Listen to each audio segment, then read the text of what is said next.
आज की साखी शुरू करने से पहले आज की शिक्षा है, परमात्मा सबसे ऊंचा है। परमात्मा सबसे ऊंचा है।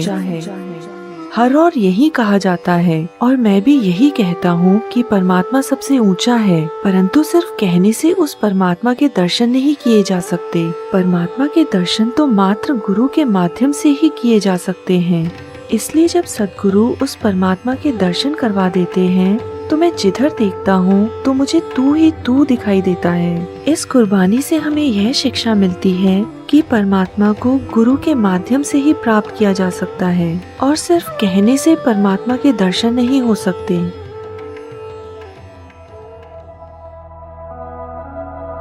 संसार को एक ईश्वर का ज्ञान देते हुए श्री गुरु नानक देव जी रोहिलखंड जा पहुँचे। जब वे इस स्थान पर पहुँचे तो उस समय बारिशों के दिन चल रहे थे। गुरुजी ने वहां पर पहुंच के देखा कि लोगों ने अपना सामान गाड़ियों पर रखा हुआ है और ऐसा मालूम हो रहा था कि वह सभी कहीं जाने की तैयारी में है। श्री गुरु नानक देव जी ने उनसे पूछा, क्या बात है, तुम सब लोग बारिशों के दिनों में कहाँ जा रहे हो? हे महापुरुष, हम इस नगर के निवासी हैं और बारिशों के दिनों में हम अपनी जान और माल की रक्षा के लिए यह स्थान छोड़कर चले जाते हैं। तुम्हारी जान और माल को किससे खतरा है? महाराज, पास में ही नदी बह रही है और वह नदी बारिशों के दिनों में भयंकर रूप धारण कर लेती है। थोड़े ही समय में पूरा गांव बाढ़ से नष्ट हो जाएगा। हमें अब यहाँ से निकल जाना चाहिए। आप भी स्थान को छोड़ दें। चलो भाइयों, चलो जल्दी यहाँ से निकलो, थोड़ी देर में सब बहने वाला है। गुरुजी ने सभी से कहा, हे भले लोगों, तुम लोग कहीं मत जाओ और यहीं बैठो, करतार भली करेंगे। गुरुजी की अमृत जैसी वाणी सुनकर सभी वहीं बैठ गए। गुरुजी संगत को गुरबानी सुना रहे थे और दूसरी ओर पहाड़ों पर जोरदार बारिश होने लगी। थोड़ी ही देर में नदी का जलस्तर ऊपर होने लगा। महाराज, नदी का जलस्तर बढ़ रहा है, सभी की जान खतरे में है। श्री गुरु नानक देव जी ने एक मिट्टी की डली उठाई और अपनी अंतरात्मा यानी मन में ही शब्द कहे। जो शब्द श्री गुरु नानक देव जी ने कहे थे वह शब्द श्री गुरु ग्रंथ साहिब अंक 464 में दर्ज है।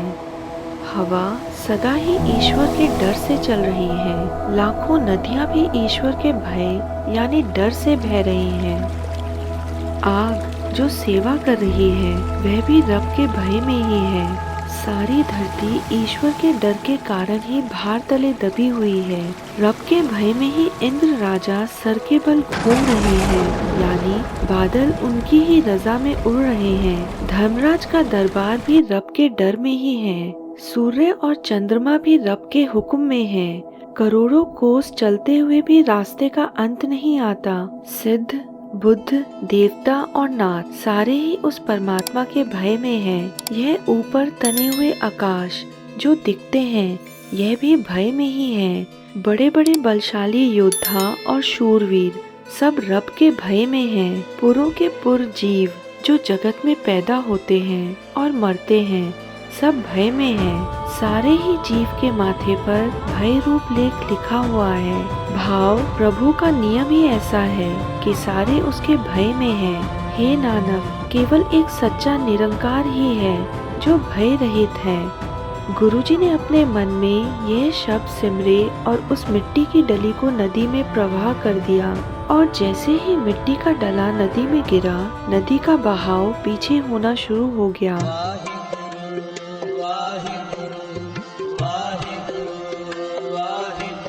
आज भी वह नदी उस स्थान से लगभग 1500 मीटर दूर बह रही है। जिस स्थान की ये घटना है वह स्थान उत्तराखंड के काशीपुर में स्थित है।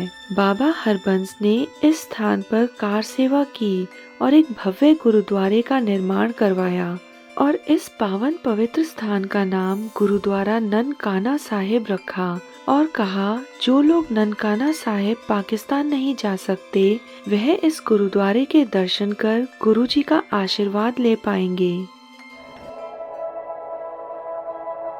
श्री गुरु नानक देव जी अपनी पहली उदासी के दौरान भाई बाला और भाई मर्दाना के संग एक गांव के बाहर वृक्ष के नीचे जा बैठे। गुरुजी के डेरे पर गांव के लोग आने लगे और उन्होंने उनकी अन्न पानी से सेवा की। गुरुजी ने गांव वालों से पूछा, आप सभी का जीवन यहाँ कैसा चल रहा है?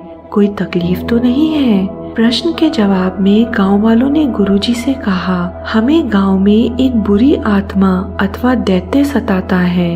हर 6 महीने के बाद वह हमारी झोपड़ियां जला देता है और उस दौरान हम अपना गांव छोड़कर 1 हफ्ते के लिए यहाँ से चले जाते हैं और वापस आकर दोबारा से अपना घर बनाते हैं। हे गुरुवर, हमें उस बुरी आत्मा से बचाओ। गुरुजी ने सभी गांव वालों से कहा, तुम हमारे सिख बनो। हम यहाँ पर क्लियर कर दें कि यहाँ गुरुजी धर्म परिवर्तन करने को नहीं कह रहे हैं अथवा वह लोगों को लर्नर बनने को कह रहे हैं, क्योंकि उस समय सिख धर्म बना ही नहीं था।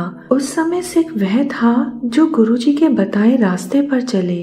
इसलिए गुरुजी ने कहा कि तुम हमारे सिख बनो, सतनाम का नाम जपा करो, तुम्हारे घर नहीं जलेंगे। नगरवासियों ने गुरुजी से कहा, ठीक है, हम आपके सिख बनेंगे, नाम जपेंगे, परंतु अब वह समय आ गया है जब वह बुरी आत्मा हमारे घर चला देती है और हम अपना गांव छोड़कर चले जाते हैं। और अब वह समय आ गया था जब वह बुरी आत्मा, वह दैत्य आग लगाने आ गया था। सभी लोग सतगुरु के पास नगर के बाहर बैठ गए और सतनाम का नाम जपने लगे। वह बुरी आत्मा आई और क्रोधित होकर उसने सभी से कहा, तुम लोगों में मेरा डर खत्म हो गया है? पहले तो मैं सिर्फ घर जलाता था, परंतु अब मैं तुम सब लोगों को जला दूंगा। लोगों ने जब उसकी यह बात सुनी तो वह बुरी तरह डर गए और सतगुरु को मदद के लिए पुकारने लगे। श्री गुरु नानक देव जी ने जैसे ही उस बुरी आत्मा, उस दैत्य पर अपनी नजर डाली, वह गुरुजी का प्रकाश सहन नहीं कर पाया और अंत में गुरुजी के सामने झुककर उनसे अपने किए कर्मों का पश्चाताप किया। गुरुजी के आशीर्वाद से उसे मुक्ति मिली और उन्होंने सभी नगरवासियों से कहा, इस जगह राहगीरों के लिए धर्मशाला बनवाओ और आए गए लोगों को प्रसादा चखवाओ।